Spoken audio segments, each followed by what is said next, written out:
Hi guys, maayong adlaw, magluto tag paniud to. Ug karon magulay na pud ta no, kay sige ra pud tag karni-karni o sige magulay ta, ibagi sa taan nag-ahos and then pinakingkoy lang nato no para madali kinakoy lakaw char. Di ba nagpalit kog hilaw nga kamatis, abi man akong mahinog na siya nganong yellow may pagkahinog dapat red na girl. E bahala na oy, and then isagol na ko niyang mga salin-salin sa akong adobo nga fats akong ipang separate na daan kay kabalo ko nga magulay jud ko karong simanahon na. Simple lang magyud mo ang sudan diri guys, tapos kami lang manduhan ni husband, pero kana mga ginaluto na ako dapat mo kaon gid siya ana. Pili ra pud ang ihang mga ginakaon diri sa atong food sa Pilipinas kung mahal. Taon-taon na pud ko wala nakaluto og batong. So naisipan ako nga kanilang sanggulay na mo for today's video at sinipag nga tayong mag-vlog today. Og timplahan na nato na siya asin og paminta and of course ang ato ang pangmalakasang shrimp cube. Ayan. So pangmalakasang panimpla na day and then nagbutan na po kog oyster sauce. Ang ako ang oyster sauce oy kay sobraan siya ka espiso ba di na siya mogawa sa butanganan.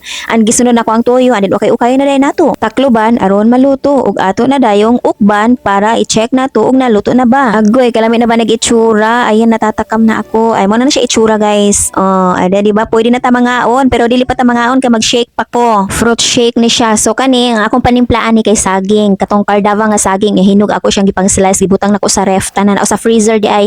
Apil niya ang watermelon o kanang peras. Oo, mo na akong ginamix ka ng tulo ka buok. Dili na ko magamit og condensed milk. Dili na pud ko magamit og ice. Kay kana siya, o nahimo na gina siyang ice. Wala na siya mga batuday. Ako pa siyang gipataud-tauran bago na ako na siya gi-shake. Pero gahi gihapon siya. Pero don't you worry, kay nga akong blender, kiwa kayo, kuyaw kaayo, kay nga no, 5 years na niya akong blender, no, ako na siyang kuan gyud. Gimasakir na ako na siyang taman, pero still kicking and alive pa rin. Oh my God, kiwa talaga siya, kuyawan ni mo, oy. Gibutangan na ako siyang milk, isa lang siya kakap, kay, para dili mawala ang flavor, and gibutangan na ako na siyang tubig, para dili kayo siya, espiso kaayo.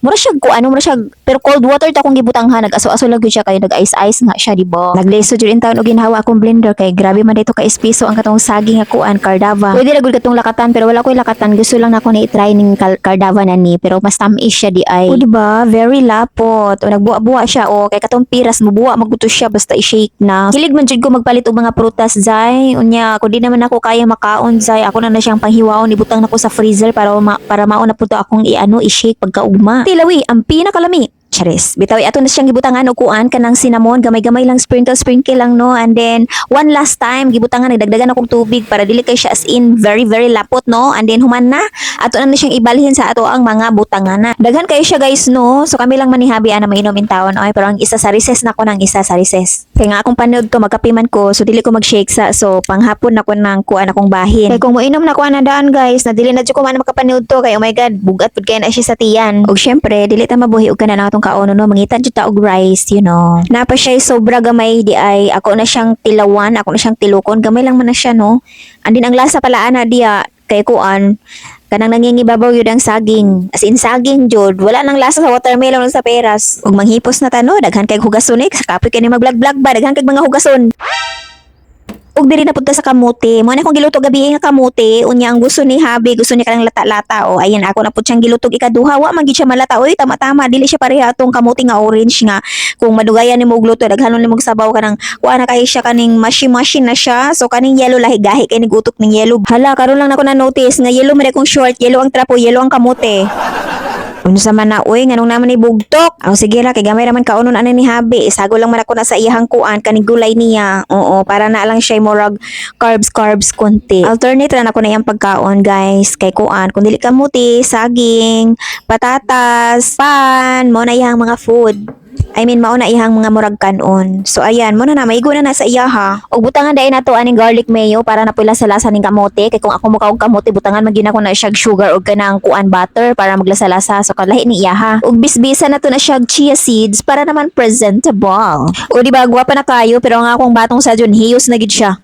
O syempre, mauni ang ako ang rice gahapon. So, wala gid siya napanos guys, bisa na ara siya sa rice cooker. Kaya butangan man ako na siya suka. Life hack yan sa mga wala pa nakahibalo. Ayan, butanginan niyo suka kung makadaong ag magani mog daghan para dili mapanos pagkaugma og isa pa dili siya ka as in gahi kaayo nga bahaw. Ug ato nang initon diri kay syempre gusto kog hot. Ay.